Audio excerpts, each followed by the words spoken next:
욥에게 그토록 간절했던 순간이 찾아왔습니다. 욥은 자신의 죄 때문에 지금의 고난을 겪고 있는 것이 아니다라는 그 증명의 기회가 왔다, 이렇게 이야기하는 것이죠. 하나님은 욥이 어떤 사람인지 그 전부를 다 아십니다. 또 욥이 그 동시대의 사람들 중 그 누구보다도 의롭다는 것을 하나님께서는 이미 인정하셨습니다. 그렇기 때문에 욥의 친구들과 또 엘리후의 이야기를 다 들으셨다면 이제 그 모든 논쟁에서 마침표를 찍기 위해 하나님은 최후 판결을 해주실 거라고 생각하는 거죠. 그렇기 때문에 욥에게 찾아오신 하나님은 뜻밖의 하나님이 될 수밖에 없습니다. 하나님께서는 그들의 논쟁에 끼어들거나 그 각자의 논지에 옳고 그름에 대해서 언급하시지 않았기 때문입니다. 사실 하나님께서 1절에 폭풍우 가운데서 나타나셨다고 하셨습니다. 사실 폭풍우가 어떤 걸까요? 바로 욥의 입장에서는 굉장히 두려운 상황이었을 것입니다. 하나님이 나타나시길 원했지만 하나님이 나타나시는 방법은 두려움 가운데 나타나지 않았나 생각이 듭니다. 1장 19절에 보면 폭풍우같이 강한 바람에 자기 자식들이 죽었고, 또 9장 17절을 보면 욥이 하나님의 폭풍우야말로 자신에게 닥친 고통의 원인이라고 말한 적이 있기 때문입니다. 이제는 그 폭풍우가 욥에게 나타나서 그토록 원했던 답변을 주어야 하는데, 그 답변은 하나님께서 욥의 죄를 고발하시는 것이 아니라 전혀 생각하지 못한 질문들을 던져주신다는 거죠. 사실 우리의 신앙 속에서 하나님을 믿고 하나님을 의지하지만 그 의지함 속에서 내가 원하는 그림대로 하나님께서 대답해 주기를 원할 때가 우리가 많지 않습니까?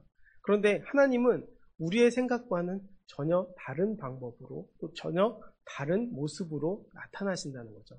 사실 빛처럼 나타나 주기를 바랬는데 폭풍우 속에 나타나 주셨고, 또 욥의 편을 당연히 들어주실 거다. 야, 욥이 옳다, 욥이 맞다 라고 욥은 당연히 생각하고 있었지만 하나님은 오히려 친구들에게 무언가 이야기하시기 전에 이미 욥에게 질문을 하셨다는 것입니다.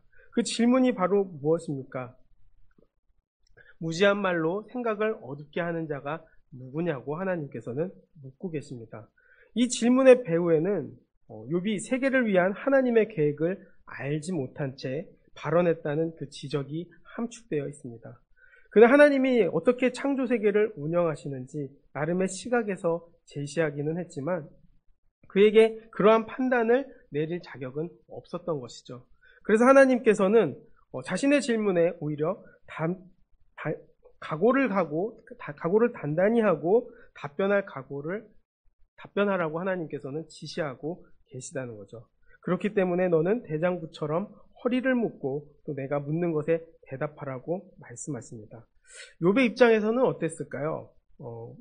사실 욥의 입장에서는 하나님이 원하는 대로 움직여 주시는 게 아니라 오히려 오금이 떨리게 만들고 또 정신이 아득하지 않았을까 싶습니다.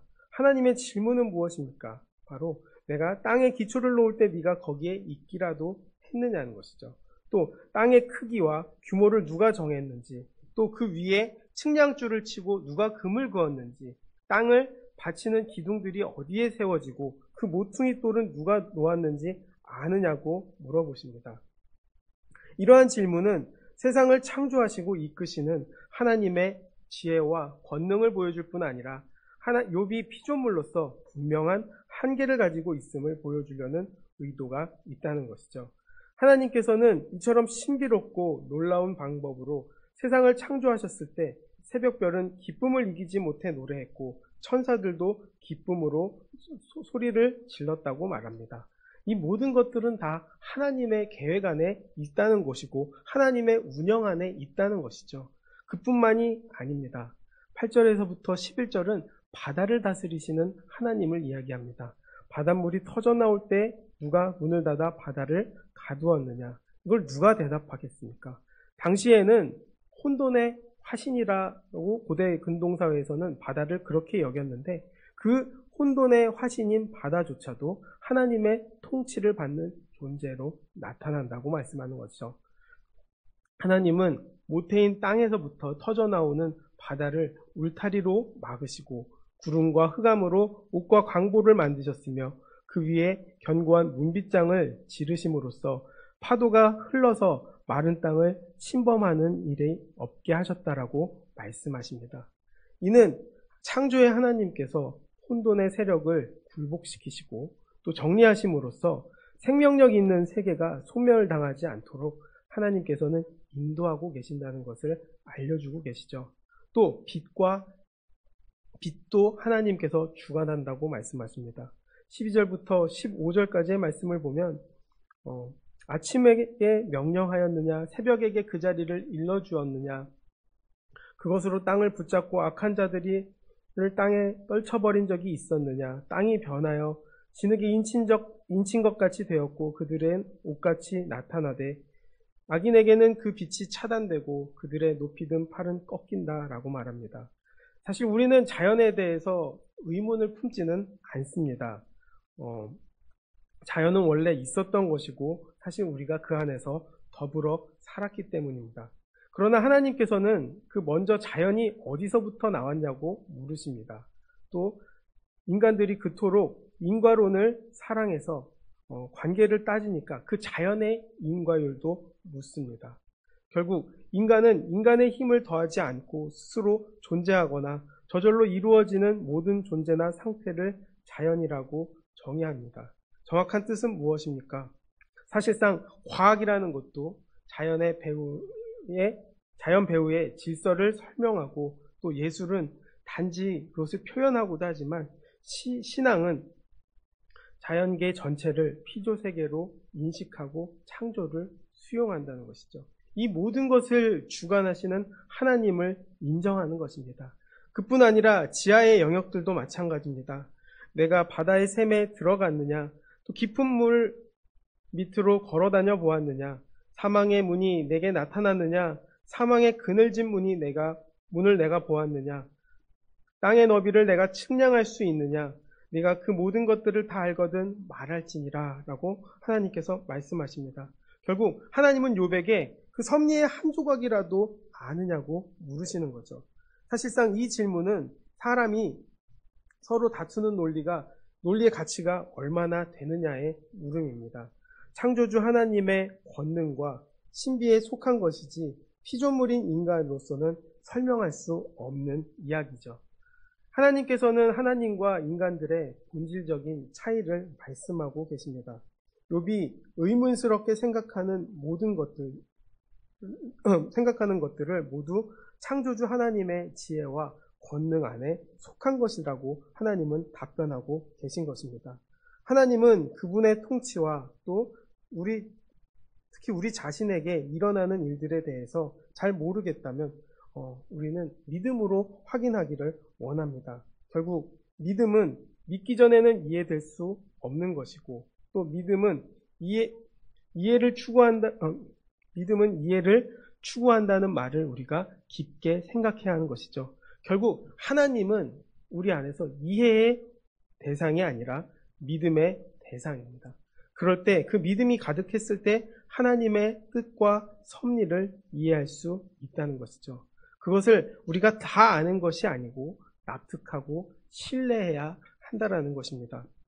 하나님은 우리에게 원하는 대로 우리의 생각대로 움직이시는 분이 아닙니다. 하나님은 하나님의 뜻대로 또 하나님이 원하시는 대로 움직이시는 분입니다. 그리고 응답할 때에도 하나님의 방식으로 하나님의 인도하심으로 응답하신다는 것이죠. 이 말씀을 계속 이 질문에 대한 하나님의 질문에 대해서 생각해 보니까 예수님이 정말 하나님의 아들이라는 것을 느끼게 되는 거죠. 우리가 베드로가 예수님을 배신하고 떠났을 때 예수님께서 어떻게 이야기하십니까? 네가 나를 사랑하느냐를 3번 물어보십니다. 그 3번 물어보실 때 그 물어보시는 것은 무엇을 의미할까요? 바로 나는 너를 사랑한다는 뜻입니다. 결국 질문 자체가 하나님의 응답이고 예수님의 응답이라는 것이죠. 오늘 말씀도 마찬가지 아닐까 생각합니다. 하나님이 주신 질문이 바로 응답이라는 것이죠. 빛을 어둠 속에 걸어보았느냐? 나는 걸어보았다라는 것입니다. 또 바다를 누가 주관하느냐? 내가 주관한다고 말씀하시는 것이죠. 이 질문 속에 답변이 있음을 알게 되는 것입니다. 결국 하나님의 놀라운 은혜와 놀라운 역사와 놀라운 사랑은 질문 속에서 우리에게 모두 답변하고 계신다는 것이죠. 우리가 그 하나님을 의지할 수 있게 되기를 바랍니다. 또 그 하나님을 바라볼 수 있게 되기를 바랍니다. 다 알고 가는 길은 인생길 어디에도 없습니다. 하나님과 동행하는 길 역시도 마찬가지입니다. 다 알고 가는 길 아닙니다. 그러나 하나님 붙잡고 가는 길 되기를 원합니다. 하나님 의지하고 가는 길 되기를 원합니다. 하나님 믿고 가는 길이 되기를 원합니다. 그 믿음 속에서 결국 하나님의 뜻과 섭리를 알게 되는 것이고 그것을 인정하고 가는 그 길이 바로 우리를 살리는 길, 구원의 길, 믿음의 길이라는 것을 깨닫고 달려가는 우리 모두가 되기를 주님의 이름으로 축원드리겠습니다. 기도하겠습니다. 사랑과 은혜가 많으신 아버지, 우리는 하나님의 뜻과 섭리를 다 알지 못합니다. 알지 못하면서 큰 소리 칠 때가 너무 많습니다. 우리가 하나님을 우리 마음대로 정의할 때도 많습니다. 그러나 하나님은 우리의 생각과 우리의 방식과 우리의 뜻과는 다른 길을 가는 그런 존재임을 우리가 인정하고 갈 수 있게 도와주시옵소서.